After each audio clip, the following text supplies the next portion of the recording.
নমস্কার বন্ধুরা। ইপিএস 95 পেনশনের ন্যূনতম যে পেনশন সেটা কি বেড়ে ৭,৫০০ এই বাজেটে হতে চলেছে? তো মাননীয় অর্থমন্ত্রী অর্থাৎ ভারত সরকার যে মাননীয় অর্থমন্ত্রী নির্মলা সীতারামনজি এই বিষয়ে কি বলেছেন পেনশনদের সংগঠনের সঙ্গে আলোচনাতে, সেই বিষয়টি আলোচনা করব। এবং সেই সঙ্গে ইপিএস 95 পেনশনদের সংগঠনের পক্ষ থেকে মাননীয় অর্থমন্ত্রীর কাছে কি কি নতুন দাবি যুক্ত করা হয়েছে পেনশনার এবং তার পরিবার বা স্পাউসদের জন্য, সে বিষয়টিও আলোচনা করব। এবং সেই সঙ্গে পেনশনারদের আরেকটি নতুন সুবিধা দিতে চলেছে, যার জন্য একটা নতুন নিয়ম আসতে চলেছে। যদিও সেই নতুন নিয়মটি বা নতুন সুবিধাটি নিয়ে ইপিএফও যে কর্মচারী আছে বা পেনশনার আছেন তাদের পক্ষ থেকে আবার কি বলা হয়েছে, কি করতে না বলা হয়েছে, সেই বিষয়টিও কিন্তু এখানে আমরা আলোচনা করব। বিষয়টি হচ্ছে, আপনারা জানেন ইপিএস 95 পেনশন যেটা এই মুহূর্তে ন্যূনতম হচ্ছে 1000, যেটা 2014 সালে সেপ্টেম্বরে চালু হয়েছিল, সেটা এখন 7,500 করার জন্য কিন্তু দাবি গত 7 থেকে 8 বছর ধরে চলছে।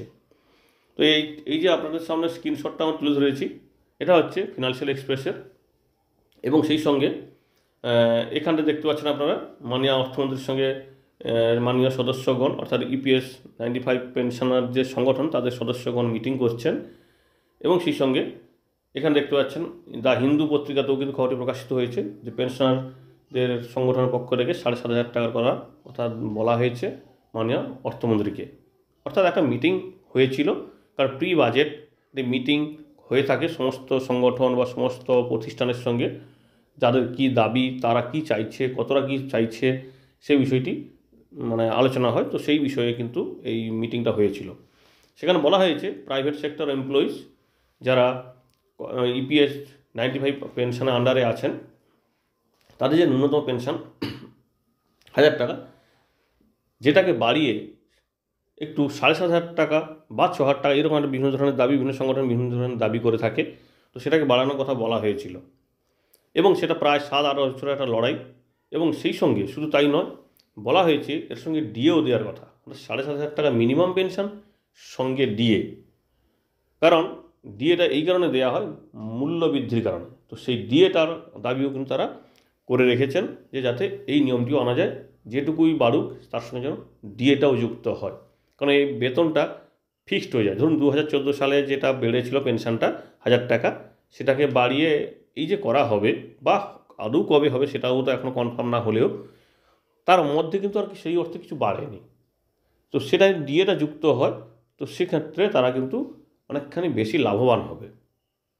এবং এখানে বলা হয়েছে সদস্যরা, ইপিএস সদস্য এবং তাদের স্ত্রীদের সম্পূর্ণ মেডিকেল কভারেজের দাবি করেছেন ইপিএস 95 আন্ডারে যে সমস্ত সদস্যরা আছেন। ইপিএস 95 জাতীয় আন্দোলন কমিটি এই মিটিংতে গিয়েছিলেন, তারা এই বিবৃতি দিয়েছে যে ইপিএস 95 সদস্য এবং তার মিসেস তাদের জন্য যেন এই মেডিক্লেমের ব্যবস্থাটা করা হয় বা মেডিকেল কভারেজের ব্যবস্থা করা হয়। এই মাসের শুরুতে কেন্দ্রীয় শ্রমমন্ত্রী এবং কর্মসংস্থান মন্ত্রী মনসুখ মান্ডব্যের সঙ্গেও কিন্তু এই কমিটি যুক্ত মিটিং করেছিল, সেখানেও কিন্তু তাদের এই দাবিগুলোর কথা বলা হয়েছিল। সেখানেও কিন্তু মাননীয় মন্ত্রী এই বিষয়ে আশ্বাস দিয়েছিল যে তারা এই প্রয়োজনীয় পদক্ষেপ নেবে। অর্থমন্ত্রীর সাথে এই যে প্রথাগত প্রাক বাজেট পরামর্শটা হয়েছিল, সেখানে ট্রেড ইউনিয়নগুলি নির্মলা সীতারামনের কাছে দেখা করেছিলেন। যাই হোক, ন্যূনতম পেনশন তারা বাড়িয়ে 5,000 টাকা করার কথা বলেছিল। অর্থাৎ এর আগে ট্রেড ইউনিয়নের যে সংগঠন ছিল তারাও কিন্তু মিটিং করেছিল, সেখানে ওনারা কিন্তু 5,000 টাকা করার কথা বলেছে মিনিমাম পেনশন, যেটা ইপিএস 95 জাতীয় আন্দোলন কমিটি কিন্তু রাজি নয়। তারা বলছে 5,000 টাকাটা এই মুহূর্তে এই বাজার দরে কোনো কিছুই নয়, কারণ সম্মানের সঙ্গে বাঁচতে হলে আরও বেশি 7,500 টাকা মিনিমাম করতেই হবে এবং তার সঙ্গে অবশ্যই দিয়ে দিতে হবে। শুধু তাই নয়, তার সঙ্গে আরও বলা হয়েছে সীতারামনজি তাদেরকে আশ্বাস দিয়েছে যে এই বাজেটে এই বিষয়ে কোনো না কোনো তাদের জন্য হয়তো ঘোষণা করা হতে পারে বা এই বিষয়ে তারা কিন্তু সদর্থক ভূমিকা নেবে, সহানুভূতির সঙ্গে বিষয়টি আলোচনা করবে। এবং সেখানে বলা হয়েছে যে ওদের সভাপতি অর্থাৎ এই যে জাতীয় আন্দোলন কমিটির সভাপতি কমান্ডার অশোক রাউত, উনি বলেছেন যে এই বিষয়গুলি আমাদেরকে আশ্বাস দেওয়া হয়েছে যে এটা সহানুভূতির সঙ্গে উনি দেখবেন। রাউত আরও দাবি করেন সরকার 2014 সালে 1000 টাকা ন্যূনতম পেনশন ঘোষণা করলেও এখনও প্রায় 36.60 লক্ষেরও বেশি পেনশনভোগী এই 1000 টাকার থেকেও কম পেনশন পায়। এবং ওনারা একটা হিসাব দিয়েছেন, অ্যাভারেজ এই মুহূর্তে পেনশন 1400 কত একটা বলেছে, অ্যাভারেজ, কিন্তু এটা ন্যূনতমও নয় আর ম্যাক্সিমামও নয়। তো এই বিষয়ে কী রকম হিসেব আমি জানি না, তো ওনারা এই তথ্যটা দিয়েছেন। তো আপাতত যেটা ন্যূনতম পেনশন 1000 টাকা এই মুহূর্তে দেওয়া হচ্ছে, তো সেটাও কিন্তু এত সংখ্যক পেনশনার পাচ্ছে না, মানে অর্ধেক সংখ্যক পেনশনার কিন্তু ন্যূনতম পেনশনটাও কিন্তু পাচ্ছে না। ইপিএস 95-এর আন্ডারে যে সমস্ত কমিটি আছে, তার মধ্যে জাতীয় আন্দোলন কমিটি তাদের যে আন্দোলনটাকে আরও তীব্র করার জন্য, যাতে 7,500 টাকা করা হয়, সেই সঙ্গে ডিএটা যুক্ত করে, তার জন্য ওনারা কিন্তু যন্ত্র মন্ত্রে একটি অনির্দিষ্টকালের জন্য অনশনও শুরু করতে চলেছে, তাদের দাবিগুলো যাতে সহজে মিটে বা তাদের দাবিগুলো যাতে সহানুভূতির সঙ্গে যুক্ত করা হয় এই বাজেটে। এবং employees provident fund organisation EPFO তাদের সদস্যদের আর একটি নতুন সুবিধা দিতে চলেছে।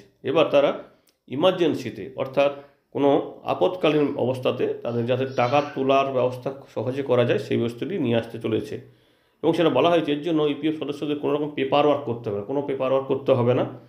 জানা গেছে একটি নির্দিষ্ট পরিমাণ টাকা তোলা যাবে, কিন্তু সেই পরিমাণ টাকা কত হবে সেই বিষয়ে কিন্তু এখনও কোনো জানানো হয়নি।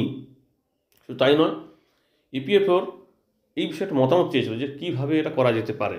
তো সেখানে সদস্য এবং সংগঠন, অর্থাৎ ইপিএফ 95-এর আন্ডার সংগঠন বা ইপিএফের যে সংগঠন আছে, সবার দাবি যে এর জন্য কোনো নতুন যেন আবার কার্ড না চালু করে, কারণ নতুন কার্ড চালু করা মানে তার একটা ঝামেলা।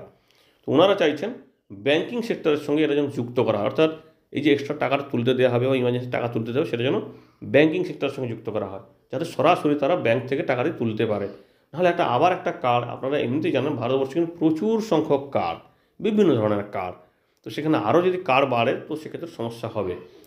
বলা হয়েছে মোটামুটি যেটুকু গাইডলাইন পাওয়া গেছে বা যেটুকু তথ্য বাইরে এসছে, যে ইপিএফ সদস্যরা পোর্টাল বা অ্যাপের মাধ্যমে ইউনিভার্সাল অ্যাকাউন্ট নাম্বার দেবে এবং পাসওয়ার্ডের মাধ্যমে লগ ইন করবে, এবং নির্দিষ্ট পরিমাণ টাকা তারা যেটা পাওয়ার যোগ্য সেটুকু তারা পাওয়ার জন্য ওখানটায় আবেদন করলে সরাসরি ওখান থেকে কিন্তু তারা তুলতে পারবে। অর্থাৎ এর জন্য কিন্তু কোনো এটিএম কার্ড লাগছে না বা নতুন কোনো কার্ড লাগছে না। তো এক্ষেত্রে কী করে নতুন গাইডলাইন, এবং সেই সঙ্গে আর যে বিষয়ে বলা হয়েছে, এরপর ব্যাংকের ডেবিট কার্ড বা নেট ব্যাংকিং বা ইউপিআইয়ের মাধ্যমে সেই টাকা ট্রান্সফার করতে পারবে বা পুরো ব্যাংকিং সিস্টেমের মাধ্যমে এই কাজটা করতে পারবে, এবং এটা সম্পূর্ণরূপে গাইডলাইন বা এটা টোটালি তত্ত্বাবধান করবে ব্যাংকিং সেক্টর।